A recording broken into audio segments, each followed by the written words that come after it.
Bonjour peuple de Dieu, et ceux qui ne le sont pas encore, je vais vous étonner comme les catholiques, parce que je pense pas que lorsqu'on prie des statues, bientôt il y a la fête, il y a la Toussaint là bientôt, là, la fête des morts, vous vous rendez compte comme les païens. En fin de compte ça vient d'Halloween, hein. Les pères de l'église, à une époque, ont transformé ces anciennes fêtes païennes, ils les ont christianisées, et ben, c'est ce que nous reprochent nos amis musulmans, vous voyez, et là ils n'ont pas tort, comme la Trinité, toutes ces choses-là, c'est pas biblique. Et malheureusement, ça donne de l'eau à leur moulin. Et ils ont raison. Ils ont raison. Il y a beaucoup de choses que j'aime dans l'islam. Bon, pour moi, c'est pas le vrai message, hein. Mahomet s'est fait tromper par un faux Gabriel, hein, parce qu'il est bien dit dans Galate, hein, un Galate 1,6, même si un ange du ciel, Gabriel c'est un ange du ciel, même si un ange du ciel vous prêche un autre évangile, qu'il soit maudit, anathème. Et ça, c'est, je dirais, quelques années avant, quoi. C'était 500 ans avant que Mahomet reçoive le message. Et s'il avait lu vraiment les évangiles, il se serait méfié. Pendant 40 jours, ce Gabriel, qui dit carrément autre chose du message de Jésus, parce qu'on on dit que oui, Mahomet, qui est le Saint-Esprit, c'est un peu marrant de dire ça, c'est que le Saint-Esprit, on ne peut le voir, ne peut le toucher, et il habite dans les chrétiens tant qu'ils sont vivants, et ils y seront éternellement, parce que c'est ce qui crée vraiment la relation avec Dieu. Si on n'a pas le Saint-Esprit, c'est l'enfer direct. Parce que l'Esprit de Dieu, qui est saint, retourne à Dieu automatiquement. Si vous avez un autre esprit, qui n'est pas le Saint-Esprit, cet esprit-là va retourner dans son lieu à lui, loin du Seigneur. Et là, vous avez affaire aux pires entités qui existent. C'est terrible. Eux, ils sont perdus, et vous allez avec eux. Et enfin, je vous le souhaite pas, je prie pour vous. Amis musulmans aussi, hein, voilà, que moi, pour moi c'est quelqu'un, comme il y a eu d'autres faux prophètes en Israël, hein, c'est voilà, pour moi c'est un faux prophète. C'est le tout premier prophète de l'islam, quoique le Coran dit comme ça que Adam a été le premier prophète. Non, ça change un autre verset. Non, après c'était Abraham. Et puis oui, c'est quoi, c'est pas fiable. Ça change plusieurs fois. Le premier prophète de l'islam, on dit que c'est Adam, après on dit que c'est Abraham, après on dit que c'est Mahomet. Voilà. Si vous trouvez une seule faute, ne médite-t-il pas contre le Coran? Si vous trouvez une seule faute qu'il y a dans le Coran, virgule ou quoi que ce soit, euh, c'est que je pense que Allah veut dire c'est que ce n'est pas de lui. Et qu'on sait maintenant, hein, les imams l'avouent, il y a 27 versions du Coran, et c'est pas on a essayé de nous dire oui, mais c'est une façon différente de réciter, il y a plusieurs. Non, non, c'est voilà, dans certains livres, même dans le Coran lui-même direct, hein, il y a des versets, on dit que la terre a été faite en 6 jours, après ça change, c'est en 8 jours, en 9 jours. Euh, Marie, mère de Jésus, sœur d'Aaron, Aaron qui était le frère de Moïse il y a 1000 ans avant, vous voyez, donc bon, certains débatteurs essayent de se rattraper, comme Ahmed Dida, comme Zakir, Nike Zakir, tout ça. Bon. Genre, je les écoutais beaucoup, hein, donc je connais un peu leurs arguments. Puis quand ils n'ont plus d'arguments, ils disent oui, mais il faut parler arabe. Non, que Dieu est arabe. Non, Dieu, il est pas, il a aucune nationalité. Dieu, il parle de toutes les langues. D'ailleurs, c'est étonnant, c'est que si là-haut au ciel, le Coran dit que là-haut il parle arabe, pourquoi toute la révélation depuis Adam a été faite, ben, je pense en hébreu. Voilà, c'est étonnant. Sinon, Allah, Dieu aurait livré les premières révélations tout de suite en arabe. C'est logique. Voilà. Enfin, ça c'est, j'en étais pas là. Ouais, je voulais vous parler de. Le Coran dit comme ça que Mahomet est le dernier est le dernier des prophètes. Étonnant parce que dans le milieu évangélique chrétien, il y a encore des prophètes. Ce ne sont pas des prophètes majeurs comme il y a eu de grands prophètes comme Jean le Baptiste, je ne sais pas, Ésaïe, Zacharie, Ézéchiel, Daniel, Jérémie, tout ça. Non, il y a des prophètes de nos jours et même des femmes. Le Seigneur n'oublie pas les femmes. Il y a des prophétesses. Elles peuvent vous donner pas l'avenir, mais Dieu peut leur parler de votre état. Maintenant, si vous êtes chrétien, le Seigneur peut donner une révélation à un prophète, une prophétesse, pour dire attention, vous ne marchez pas droit. Vous dire si vous devez aller tel jour à tel endroit, n'y allez pas. C'est déconseillé. Ou alors Pour le mariage, malheureusement, c'est un peu trop utilisé. Dieu peut vous dire, cette femme-là, qui votre cœur bat beaucoup, c'est votre femme. Ça ne sera pas quelque chose d'évident sur le coup. Le Seigneur peut vous donner un songe, vous allez vers elle, vous lui parlez, mais attendez, si elle n'a pas reçu en retour pareil, un songe qui confirme, eh ben, il ne faut pas insister. Parce que malheureusement, les dérives dans le milieu évangélique des prophètes, soi-disant prophètes, qui sont prophètes de rien du tout, ils sont pro à la fête pour la fête, mais pas, enfin, jeu de mots imbécile. Donc voilà, donc on dit que Mahomet est le dernier prophète. Ben non, encore une erreur du Coran. Le Seigneur, devant son trône, il a 2 oliviers, 2 témoins qui doivent venir très bientôt, à la fin des temps. Et vont frapper la terre par toutes sortes de miracles. Moi je pense, peut-être que je me trompe, c'est Élie, lui qui n'est pas passé par la mort. Vous allez me dire, il y a Jean-Baptiste, on pensait que c'était Élie, tout ça, mais si vous regardez bien les textes, il a reçu la puissance d'Élie. Vous voyez? Mais il n'est pas dit qu'il est Élie. Dans Luc 1,17, il recevra, dès le départ, il est rempli du Saint-Esprit, et il marchera avec la puissance d'Élie. Si on aurait dit c'était carrément Élie. Et on voit bien que dans comment ça s'appelle, 11.25, je ne sais plus si c'est, enfin je me rappelle plus de ce verset, où le Seigneur, il va sur Moïse, il prend l'esprit de Moïse et distribue l'esprit de Moïse sur 70 hommes qui, après ça, qui commencent à prophétiser. Vous voyez, le Seigneur peut prendre un esprit qui est sur vous, un esprit qui vous a donné, qui est un esprit qui est saint, et le donner à d'autres, à plusieurs. Vous voyez, donc la Trinité, c'est marrant, parce que un esprit qui va sur 70 personnes, d'un coup. Voilà. Et qu'est-ce que je voulais dire? Oui, voilà. Donc pour moi, c'est Élie. Et le deuxième, je pense que c'est Moïse. Moïse, c'est bizarre sa mort. Parce que bon, il a désobéi à un ordre de l'Éternel. Au lieu de parler au rocher pour que l'eau coule du rocher, parce que les Hébreux, encore, étaient dans les murmures, ils se plaignaient, ils n'avaient pas d'eau, tout ça. Je critique pas, on aurait peut-être été pareil, hein, voilà. Et Moïse était fatigué des plaintes, des murmures de son peuple. Au lieu de parler au rocher, il a frappé le rocher. Alors que le Seigneur avait dit 7 fois, une première fois il avait frappé le rocher, parce que ça faisait 2 fois que ça arrivait. La première fois il avait frappé le rocher, la deuxième fois le Seigneur a dit comme ça, par le rocher. Et des cascades d'eau, des milliers de tonnes d'eau vont couler. D'ailleurs il reste des traces lorsqu'on va en archéologie, on voit très bien qu'une pierre énorme est déformée par l'eau. Vous savez, l'eau use tout, l'eau. Hein. On parle des diamants, et l'eau ça use tout, même le diamant ça peut user, je pense. Et non, là il était énervé contre son peuple, il a frappé le rocher. Puis à cause de ça, vous voyez, lorsqu'on est très très proche du Seigneur, eh ben, la petite chose peut vous disqualifier. C'est comme le père de Jean-Baptiste, Zacharie. Ben, il y a Gabriel qui vient le voir, il était très âgé, il devait avoir 90 ans, 95 ans ou 100 ans. Sa femme portait la honte parce que qu'on n'avait pas d'enfants en Israël, et même dans ces époques-là, n'importe où, le fait de ne pas avoir d'enfants, c'est de honte pas possible. Et même d'autres femmes, parce que des fois les gens sont durs, hein, pouvaient même se moquer de vous, quoi. Elle est toute sèche, elle donne rien, c'est pas évident. Donc le Seigneur la visite alors qu'il était âgé, je pense pratiquement à l'âge d'Abraham avec Sarah.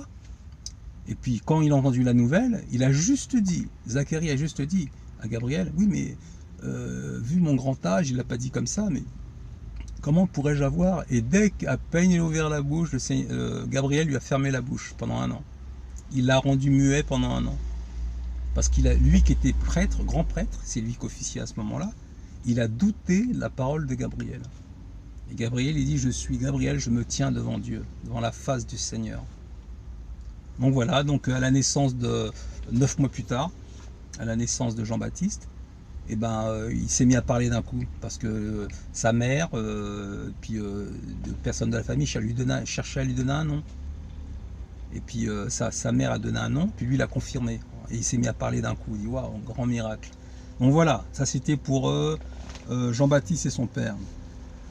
Et au niveau de Moïse, il est mort, il n'a pas été à Canaan. Canaan c'était un peu l'image du paradis. Et il n'a pas de tombe. C'est le premier, en général, les prophètes, les patriarches. On prenait leurs os et on les mettait dans une espèce de niche, comme dans des grottes. C'est comme là où Jésus, quand il est mort, après ressuscité, on l'a mis dans une grotte. Il y avait comme des petites niches comme ça, et puis on mettait les os des prophètes. Mais Moïse, c'est peut-être le seul, à part Élie et Enoch, on est au ciel, il n'y a pas de place. Donc, je ne parle pas de Jésus, c'est évident. Et je pense que c'est Élie qui peut revenir. C'est Moïse qui peut revenir avec Élie. Parce qu'il y en a un qui fermait le ciel avec des prodiges incroyables, faire tomber le feu du ciel, bloquer le ciel pendant 3 ans. Il lance une brindille dans le Jourdain. Je ne sais plus si c'est Élisée, son fils spirituel. Et vous voyez le fer du marteau qui remonte comme ça, qui se met à flotter. Et des résurrections. Et ce prophète-là a fait des miracles. C'est un des prophètes qui a fait peut-être le plus de miracles dans l'Ancienne Alliance. Sans parler de Moïse, bien sûr. Et quand on parle du Jourdain, c'est pas le seul à avoir ouvert le Jourdain. Josué l'a ouvert. Élisée, son fils spirituel, quand il est parti en nuée comme ça, il lui a jeté son manteau, il lui a demandé la double portion. Et à peine parti, Élisée prend le manteau, poil de chameau d'Élie, il frappe le Jourdain s'ouvre à nouveau. Donc l'eau s'est ouverte plusieurs fois dans la mer Rouge, une fois avec Josué, une fois avec Élie, une fois avec Élisée. Donc pratiquement ça fait à peu près 3 fois. 4 fois ça fait. Moïse, Élie, Élisée, Josué et Élie. Oui, moi je pense que c'est ça. Donc vous voyez, il n'y a rien de nouveau, hein. C'est des miracles sur miracles. Donc pour moi, pourquoi je pense que ce sont les 2 prophètes qui doivent venir? Vous voyez, donc vous voyez, il y a bien 2 prophètes et des prophètes majeurs qui doivent venir, c'est pas n'importe qui quand même. Élie et Moïse. Et parce que dans Luc 9,30, et voici 2 hommes qui apparaissent devant Jésus dans Luc. Donc c'est la nouvelle alliance, vous voyez. Et voici 2 hommes, Moshe, c'est-à-dire Moïse, et Élie, parlent avec lui. Ils se trouvent chacun de son côté. Et Pierre voit ça, waouh, il y a une grande lumière. Jésus était animé par une très grande lumière puissante. En fin de compte, c'est sa vraie personnalité. Là, il est Dieu à ce moment-là. Et puis, tu vois ces grands prophètes, qui sont des étoiles dans le ciel pratiquement, parlent avec lui, s'entretiennent avec lui. Et parlent au sujet de son prochain départ, le départ de Jésus, sa crucifixion. Et quand, à ce moment-là, il y a une voix qui descend du ciel, et celui-ci est mon fils bien-aimé, en qui j'ai mis tout mon amour, ma confiance. Donc, ces 2 prophètes majeurs témoignent de l'identité de Jésus, sa vraie identité. Non pas comme un homme simplement en chair, avec tous les faiblesses de la chair, chaud, froid, envie de manger, envie de dormir, tout ça, mais il est beaucoup plus que ça. C'est Dieu descendu en chair. On se dit, ouais, mais où était Dieu pendant ce moment-là? C'est souvent les questions qu'on nous dit, mais il est omnipotent. Il est partout dans l'univers. Il est dans Jésus. Et son esprit était dans les grands prophètes en même temps. Je vous ai parlé de cet épisode où le Seigneur prend l'esprit de Moïse. Pourtant, c'était l'esprit de Moïse. Il l'a pris, il l'a mis sur 70. Vous voyez? Et ça, c'est vraiment incroyable. Donc voilà, pour moi, dans Luc 9,30, les 2 témoins qui témoignent de l'identité de Jésus, pour moi, c'est ceux qui vont revenir très bientôt, au début des 7 ans de tribulation. Pourquoi 7 ans? Parce que 7 ans, ça correspond à 7 jours. Les noces, ça correspond aux 7 jours des noces de l'agneau. Et dans la façon dont on parle de la Bible, la façon imagée de la Bible, souvent, une semaine, c'est 7 ans. Un jour, c'est 1000 ans. Et un jour peut être aussi un jour. Voilà. Une semaine, dans le jubilé, un jubilé c'est 49 ans, 7 x 7, 49, 7 x 7 ans. Et quand on dit une semaine de jubilé, ça correspondait à 7 ans. Ouais. Donc voilà, ça prouve que voilà, encore une erreur ou un mensonge de l'islam. 2 témoins majeurs. Vous vous rendez compte, Moïse qui revient après Mahomet. Alors que de nos jours, dans le monde chrétien, il y a toujours des prophètes. Moi, j'ai le don de prophétie. Je ne dis pas que je suis prophète, mais j'ai le don de prophétie. Le Seigneur me parle de manière audible, clairement, comme si c'était quelqu'un qui était à côté de moi. Mais malheureusement, les autres me parlent aussi. Et j'essaie des fois d'avoir du discernement sur des J'ai eu de grandes prophéties sur beaucoup de choses, et parfois on m'a trompé. Dernièrement, j'ai annoncé des choses, ça arrivait 3 ou 4 fois où je me suis bien planté, quoi. Et j'avais demandé confirmation, confirmation. Pourquoi les démons, faut faire attention. Lorsque des fois vous vous éloignez un peu de Dieu par vos activités, parfois il peut laisser une épreuve arriver, des démons vous parler, etc. Et c'est pas nouveau, hein. Regardez David, lorsqu'il a fait le recensement, un jour il se lève, il fait le recensement de son peuple. Et ça n'a pas plu du tout à Dieu. Et pourtant, il est marqué un verset plus loin, et Yahweh donna à David de faire le recensement du peuple. Et plus loin, vous voyez que Yahweh, il est prêt à frapper une bonne partie d'Israël. Ils sont tombés, ils sont peut-être 10 000 à être tombés, frappés par l'ange de l'Éternel, par Dieu lui-même, parce qu'il a fait le recensement. Alors vous dites, mais qu'est-ce qui s'est passé là? Il y a un truc qui ne va pas. Et on apprend que c'est Satan, en vrai, qui est venu tenter David à faire le recensement du peuple.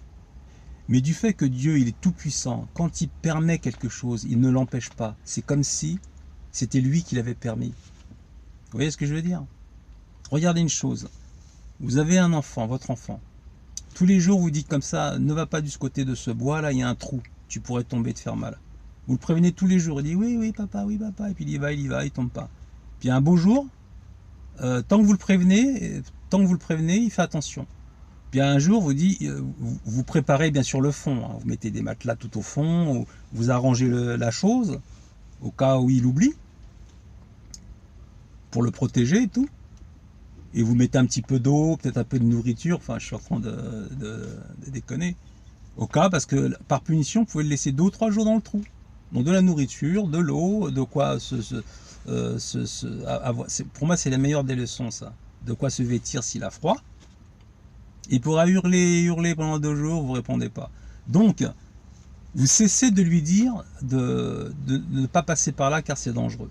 Ouais, c'est intéressant, il y a des pentes pour faire du vélo, c'est super, c'est génial. Mais pas loin à côté, il y a un truc qui... voilà. Et un jour, un soir, il rentre pas. Et vous doutez tout de suite ce que c'est. Donc vous allez tout doucement vers le trou, et il est là, il est en train de pleurer. Ah, papa, et vous, votre cœur saigne, mais ça va lui servir de leçon. Et vous résistez, et vous dites rien à votre femme, parce que votre femme, on connaît les femmes, c'est comme ça, elle va craquer. Va voir ma servante. Ouais, elle est bonne la pomme. Non, je pense que si Adam avait été à côté vraiment, je sais pas, je suis pas dans le passé. Hein. Donc, au bout de 2 jours, le père va le chercher, puis on voit l'enfant en pleurs, il a mangé ce qu'il avait à manger, et puis le père lui explique. Donc, le père qui lui donne pas, qu'il ne l'avertit pas, il est responsable. Bah, Dieu c'est pareil. Quand il n'empêche pas quelque chose, il ne vous avertit pas, Dieu est responsable de tout, mais il est coupable de rien. Responsable de tout, mais coupable de rien. C'est ça lorsqu'on est responsable. Vous avez une entreprise, vous avez quelqu'un qui va travailler chez un client, et il se met à déconner. Au début, bien sûr, la personne va engueuler l'ouvrier, mais qui normalement mérite d'être repris logiquement? C'est le patron qui va en prendre plein la tête. Parce que pourquoi vous l'avez embauché? Vous le connaissez bien, voilà. Vous savez très bien que ce genre de personne, il ne faut pas l'envoyer. Vous avez été un peu négligent. Donc c'est toujours un responsable, même si vous n'incitez pas à faire les choses, même si vous n'incitez pas, c'est vous qui êtes responsable. Et c'est normal, sinon tout le monde va se jeter les responsabilités les uns les autres, etc. Les boucs émissaires. Donc voilà ce que je voulais dire. Je voulais parler des 2 témoins. Après, en parlant de ça, il y a un autre sujet que je voulais parler. Frères, sœurs, ne vous étonnez pas si vous avez des attaques de l'ennemi, des attaques de démons. Soit ça peut être un homme qui a habité, de toute façon, quand on n'a pas Christ avec soi, tant qu'on n'a pas le Saint-Esprit, une maison ne reste jamais vide. Tous les gens qui n'ont pas Christ avec eux, Christ en eux, c'est d'autres esprits. Et vous allez me dire, mais qu'est-ce qu'il raconte? Si, c'est logique. Parce qu'en général, lorsqu'on détecte que quelqu'un est possédé, ce sont des esprits qui sont violents et des esprits de folie. Là, on voit tout de suite qu'il y a une possession. Mais quand vous avez des esprits de sexe, de cigarettes, d'alcool, de jeux, tout le monde est comme ça. Si vous êtes constamment dans la masturbation, etc., ce sont les esprits d'impudicité que vous avez sur vous. Mais ça, ce ne sont pas les esprits qui sont dangereux pour les gens, c'est dangereux pour votre âme. Mais en général, lorsqu'on voit que quelqu'un est possédé, c'est tout de suite toujours la même chose, c'est les esprits de violence, d'extrême violence, donc c'est ce qui peut mener à des meurtres terribles, et les esprits de folie. Mais tous ceux qui n'ont pas Christ avec eux, même la personne la plus gentille, qui a la tête sur les épaules, qui est chef d'entreprise, etc., qui aime ses enfants, etc., s'il n'a pas Christ, il a des esprits. Que ce soit de sexe, de jeu, voilà.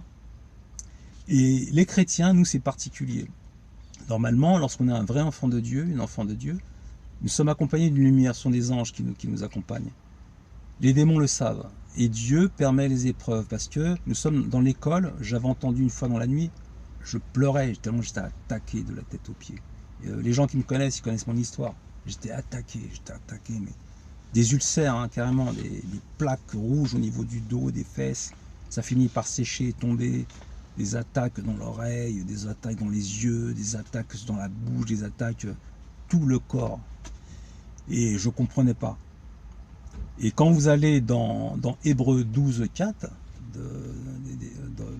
de la Nouvelle Alliance, il est bien dit que vous n'avez pas résisté jusqu'au sang, aux épreuves. Dieu frappe de la verge. Maintenant, la verge est devenue un mot un peu sexuel, alors que la verge était un bâton très fin, et comme un bâton, et on vous frappait dans l'Ancienne Alliance. Dieu frappe de sa verge tous ceux qui prend pour fils. Et tous ceux qui n'ont pas part à la correction sont les enfants illégitimes. Donc on revient encore, Dieu a des enfants. C'est écrit. Vos pères vous ont frappé, vous ont corrigé pour peu de choses. Et il dit, prenez courage, car il faut passer par ces choses-là. Et ce verset-là m'a beaucoup aidé. Beaucoup aidé. C'est qu'il est normal que parfois vous avez des attaques de démons. Et ceux qui ne sont pas enseignés vont dire, oui, si vous avez des attaques de démons, c'est que vous n'êtes pas de Dieu, etc. Non, les satanistes ne sont jamais attaqués par les démons. Ils sont habités par eux. Mais jamais vous verrez un sataniste, un sorcier, attaqué par un démon. Jamais vous verrez tous ces rappeurs qui des fois qui portent des grosses croix, etc., qui poussent le public, le jeune public à l'impudicité, attaqués par les démons. Non, ils sont bien. Que ce soit Madonna, ils le disent, hein, ils sont carrément des satanistes. Madonna, grande prêtresse du démon, est-ce qu'elle a attaqué dans sa vie? Non. Fortune, richesse, gloire, voilà. Tous ceux qui pleurent sur terre, qui souffrent, c'est l'ennemi c'est logique. Satan ne va pas attaquer son camp. Satan ne combat pas Satan, le Seigneur dit. Il ne va pas attaquer son camp, Satan, parce que les gens, ils pourraient se tourner vers le Seigneur pour être délivrés. Donc non, Satan, il veut que vous soyez bien. Des yachts, des belles maisons, des belles voitures, des belles femmes. Comme ça, vous ne bougez pas de là. Vous regardez le programme du Seigneur. Jésus dit comme ça aux Sadducéens. Quand il y en a un, il sortait une histoire. Oui, mais il voulait piéger, les Sadducéens, ils voulaient piéger Jésus. Voilà. Il y a 7 frères. Un des frères est mort. Il a laissé une veuve, sans enfant.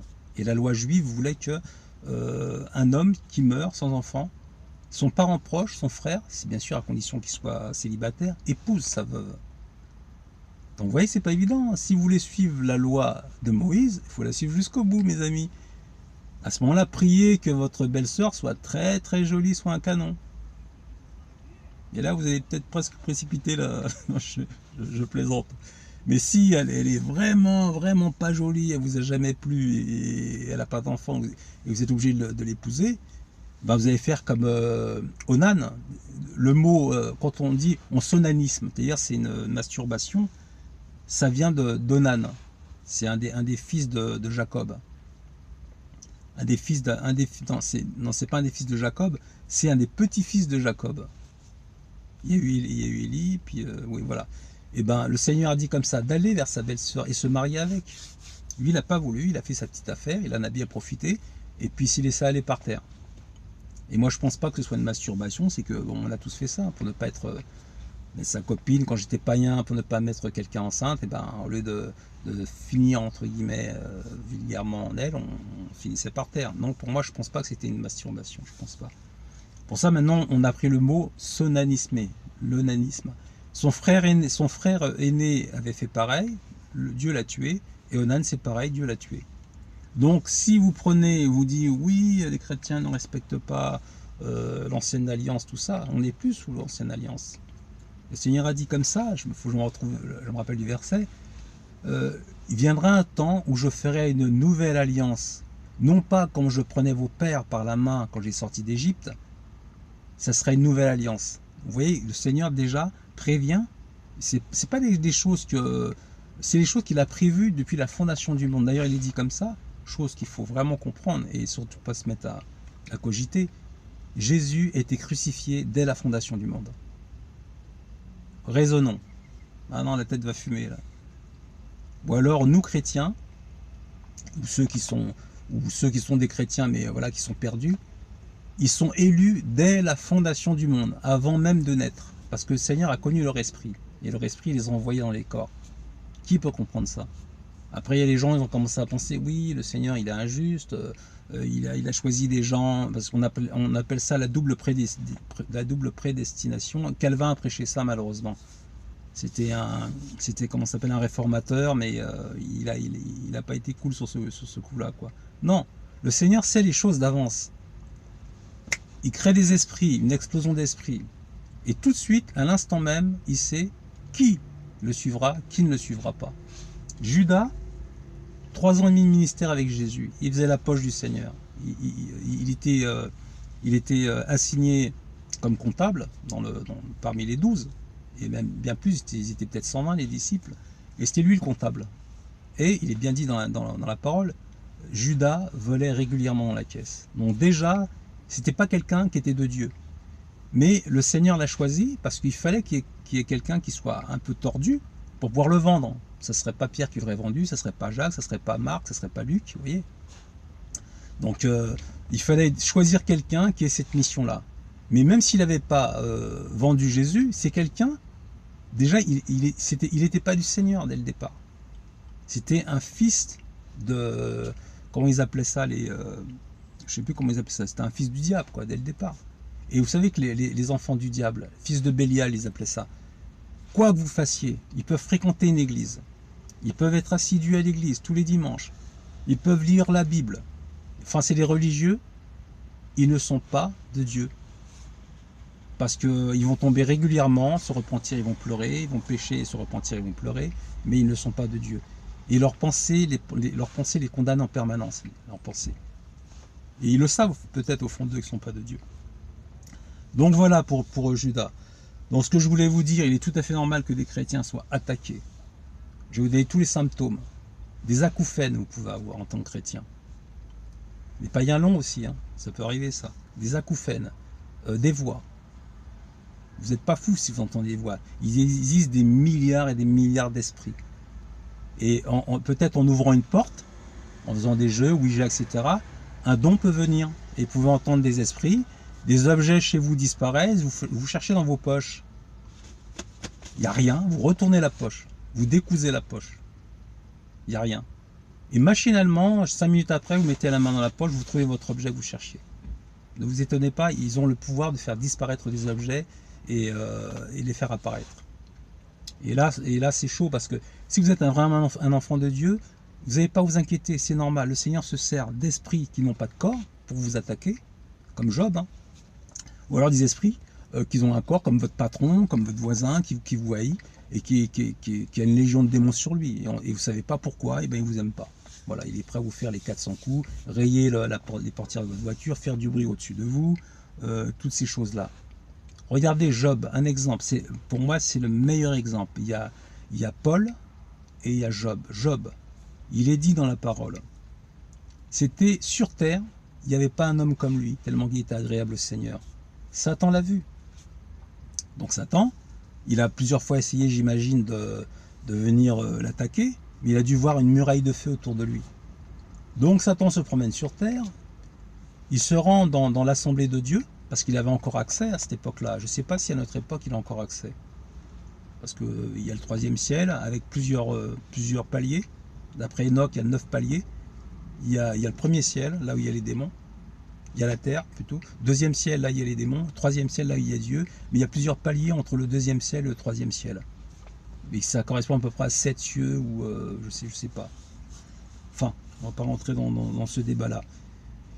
Et Satan se promenant, le Seigneur l'interpelle lui-même. Le Seigneur était tellement fier de Job. Il dit, regarde mon petit gars, comment il est fier, comment il est bien. Ah, et je l'aime beaucoup. Hein.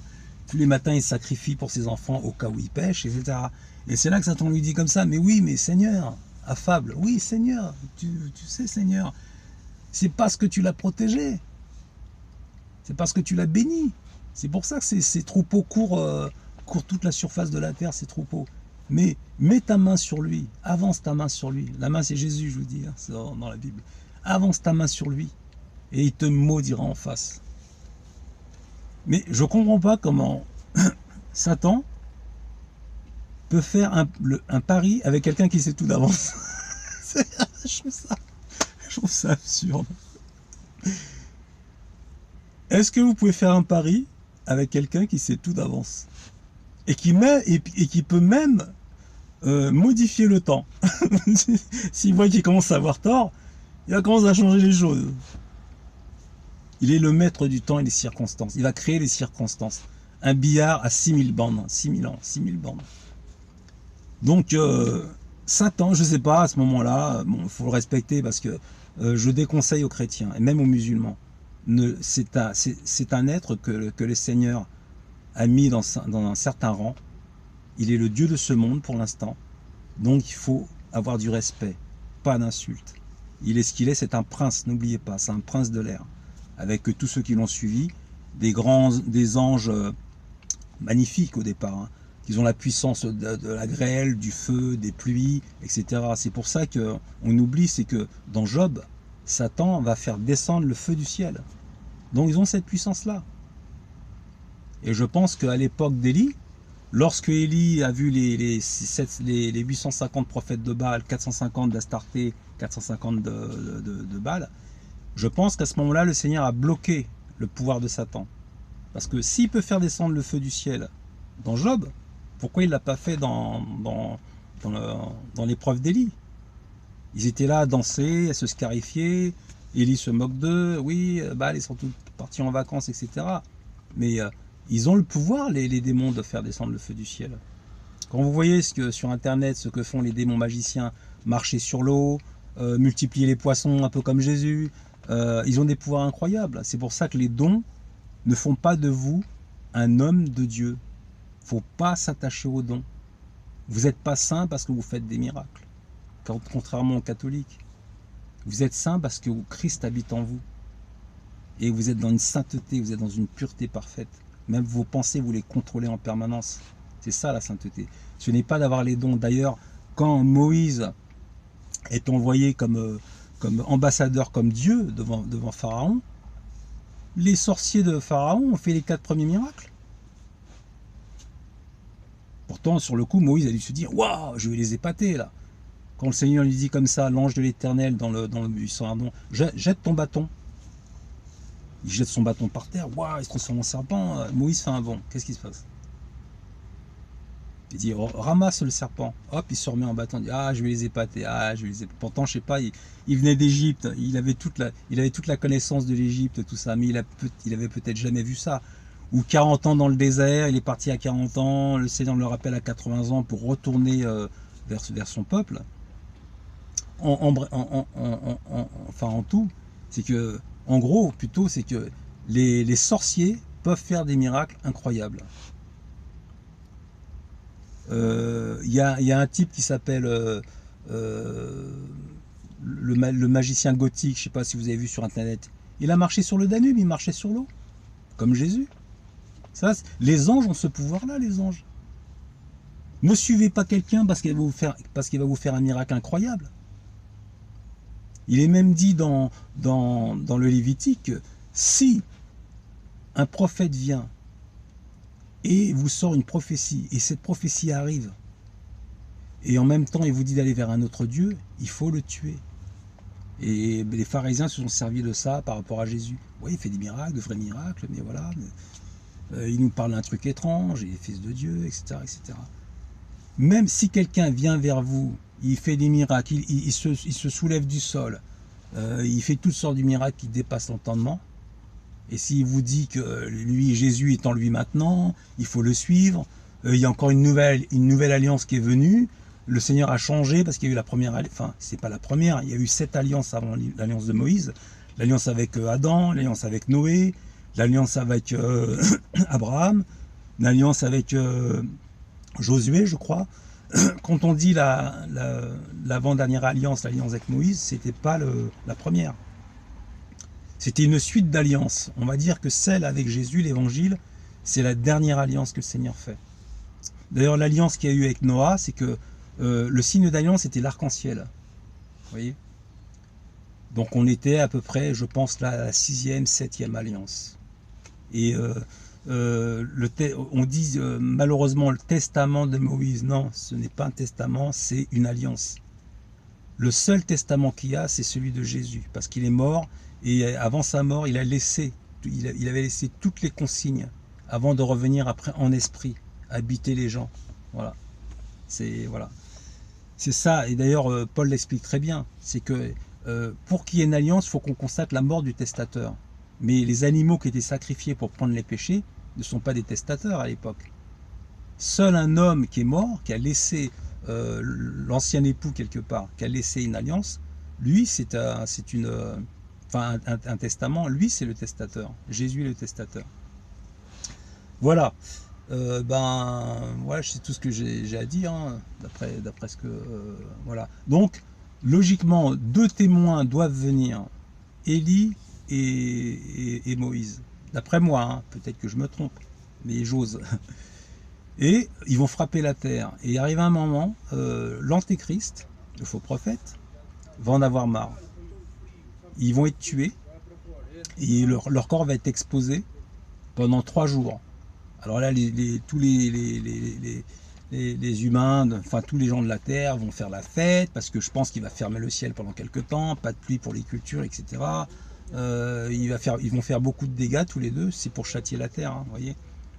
Et ils vont faire la fête, les deux sont morts, mais au bout de 3 jours, et boum, le Seigneur les réveille. Et là, ils vont être choqués. Les morts qui étaient exposés avec toutes les télévisions du monde vont se lever, et tous les hommes vont être choqués. Et c'est pour ça que pendant un moment, il y a eu l'argument de dire « Mais vous voyez, mais comment toute la Terre peut voir 2 hommes ?» Ça, c'était des époques très éloignées, il n'y avait pas la télévision, il n'y avait pas Internet, il n'y avait pas la technologie. Donc, vous voyez que la Bible, c'est faux. Maintenant, de nos jours, tout le monde le sait, hein, avec la 7G, tout ce que vous voulez, la télévision, etc., tout le monde entier, connecté, peut voir ces 2 hommes en live faire leur miracle, mourir et ressusciter. Donc ça prouve que... C'est pour ça que parfois, il ne faut pas trop parler des choses qu'on ne connaît pas, parce que le temps avance, la technologie avance, et la connaissance avance aussi, vous voyez. Parce que les gens qui vous parlaient de l'Apocalypse il y a 20 ans, beaucoup sont largués de nos jours. Il faut écouter les toutes dernières révélations de Dieu, si je peux dire. Enfin, je ne dirais pas des révélations, des éclairages, des illuminations de Dieu, parce que révélation peut dire problème. Tout a été révélé dans la Bible. Apocalypse, c'est le livre de la révélation. Et les catholiques ont eu plein de révélations. Marie qui apparaît tout le temps. Jésus qui apparaît devant Sainte Faustine, une nonne, et lui de peindre son tableau, le fameux tableau qu'on voit où Jésus, il est super beau, une belle barbe, il est habillé en blanc. Il a souvent comme 3 couleurs qui sortent de son cœur. Il y a un cœur qui est dessiné, bleu, blanc, rouge.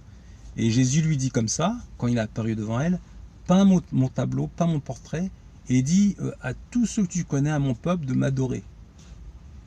Ouais, c'est un peu comme Gabriel, ben, c'est comme Marie, c'est comme Jésus qui apparaît aux Mormons, Abraham qui apparaît aux... Donc, il ne faut pas se fier aux apparitions post-bibliques. Satan, il n'est pas idiot, il peut se déguiser en ange de lumière. Jésus a clôturé le livre, que tous ceux qui rajoutent ou qui enlèvent, ils seront frappés de toutes les malédictions qu'il y a dans le livre. Et boum, 6e siècle, Gabriel arrive, Marie apparaît tout le temps, actuellement sur Terre, il y a 4 Jésus, il y a une femme qui s'appelle Dieu le Père, une africaine, et tout le monde se prosterne devant elle.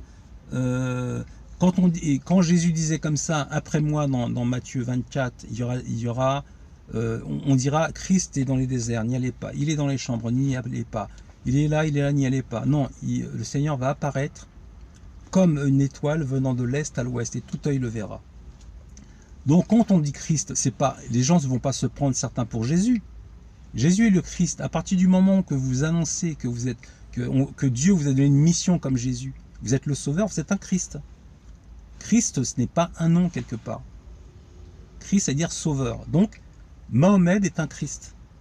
Marie est un Christ, parce qu'il y avait un site sur Internet qui disait « Le salut en Marie ». Ça veut dire que Jésus lui a donné sa puissance, tout ça, et maintenant, il faut passer par Marie.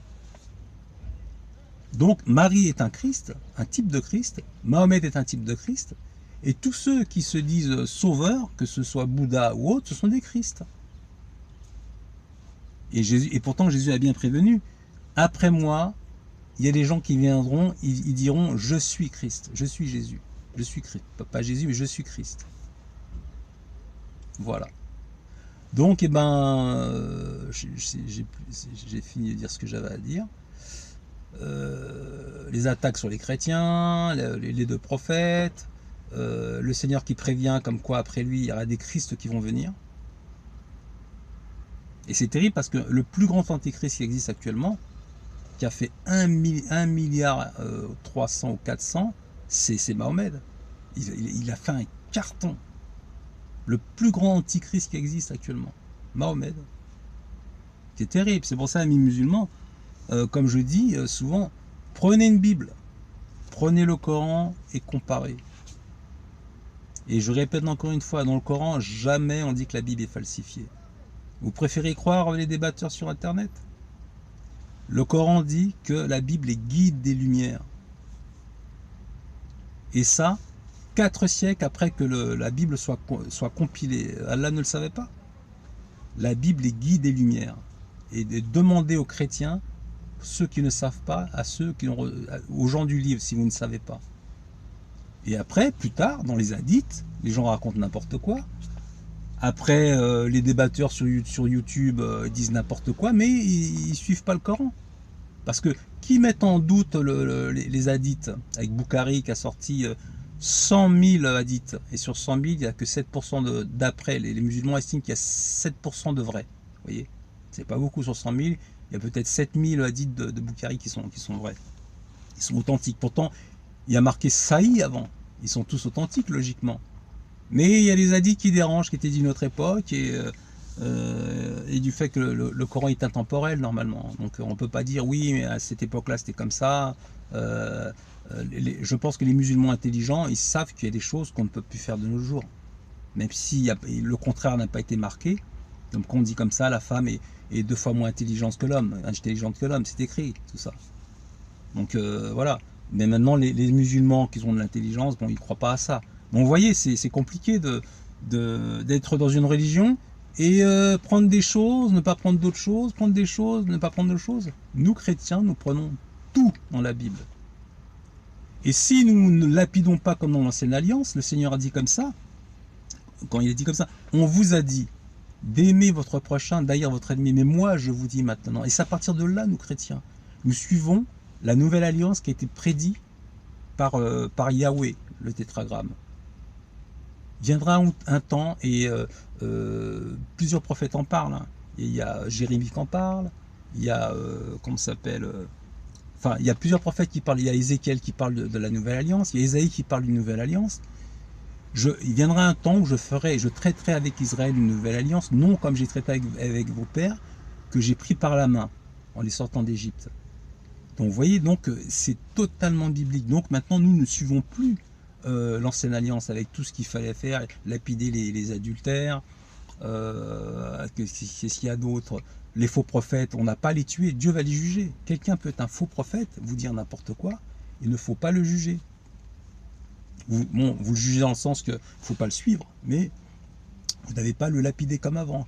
Comme j'ai dit l'autre fois dans une vidéo, à ce moment-là, si vous apprenez que votre père trompe votre mère, lapidez votre père. Lapidez votre mère si c'est votre mère. Ou c'est votre frère, votre sœur. Donc il faut faire attention. Il est bien dit que si, dans la loi, les 613 lois du Midrash, il y avait la moitié qui était en négatif, l'autre moitié en positif, tu feras, tu feras, tu feras, tu feras, tu ne feras pas, tu ne feras pas, tu ne feras pas. Si vous oubliez à l'époque un seul de ces commandements, vous trahissiez toute la loi. Et c'est pour ça que Paul dit bien que la loi est devenue une malédiction, parce qu'elle est tellement dure à appliquer, cette loi. Elle est tellement dure de respecter vraiment toutes les lois du Midrash, que ça devient un poids, une malédiction. Et Jésus, par sa mort, nous a libérés. Il a parfaitement accompli la loi. Il a dit, je ne suis pas venu pour abolir, mais pour accomplir. Et quand il est mort, du fait que c'est le seul à avoir parfaitement accompli la loi était abrogée après. Mais pas les 10 commandements. Les 10 commandements sont perpétuels, ils sont inscrits dans nos cœurs. Ne pas tuer, ne pas voler, ne pas prendre la femme de son voisin, ne pas faire de faux témoignages. N'importe quelle tribu au monde savent que tout ça c'est mal. Alors qu'avant, ce n'était pas forcément évident. Chose qui paraît étrange quand même. Et voilà, ce que je disais d'autre. Voilà, le Seigneur a parfaitement accompli la loi, parce qu'il fallait attendre un homme qui puisse l'accomplir parfaitement. Et dès qu'elle est accomplie, elle devenait caduque. Mais la loi, les 10 commandements, qui se transforment en 2 commandements, tu aimeras Dieu plus que toi-même, de toute ton âme, de tout ton cœur, de tout ton esprit, et tu aimeras ton prochain autant que toi-même. Mais je dis bien le prochain, c'est pas n'importe qui. Vous ne pouvez pas aimer un étranger qui sonne à votre porte autant que vous. Sinon, vous faites venir chez vous, vous faites coucher avec dans la chambre de vos enfants, vu que vous avez confiance, vu que vous vous connaissez et vous l'aimez autant que vous pouvez avec assurance faire coucher dans la chambre de vos enfants. Avant, je me posais cette question. Non, j'ai bien compris, c'est que un frère qui est en Christ vraiment, lui, vous l'aimez comme vous-même. Et dans la parabole du Seigneur, c'est que si le Samaritain qui a aidé celui qui était à moitié mort, qui est le prochain? C'est pas celui qui est à moitié mort qui est le prochain. Donc si quelqu'un pratiquement vous a aidé, mais vraiment, dans votre vie, il vous a sorti d'un très grand problème, je pense qu'automatiquement, lorsqu'on a un homme bien, cet homme-là, on lui est redevable la vie. Voilà. Et c'est ça, aimer son prochain. C'est pas le premier venu. Mais le Seigneur dit quand même que n'importe quel humain sur cette terre-là, s'il a besoin d'une aide, vous l'aidez. Vous ne le faites pas rentrer chez vous. Vous lui donnez une pièce. Vous lui donnez un vêtement s'il a froid. Si vous avez une très grande maison où c'est en sécurité chez vous, il n'a pas accès à toutes les pièces, pourquoi pas l'héberger un jour ou deux? Ou si vous avez un terrain, une cabane, vous pouvez l'héberger un jour ou deux. Voilà, il n'y a pas de souci. Voilà, je vous bénis dans le nom puissant de Jésus, je parle beaucoup. Et voilà, j'ai plaisir à parler de tout ça. Voilà, soyez bénis, que soyez musulmans, catholiques, évangélistes. Amen.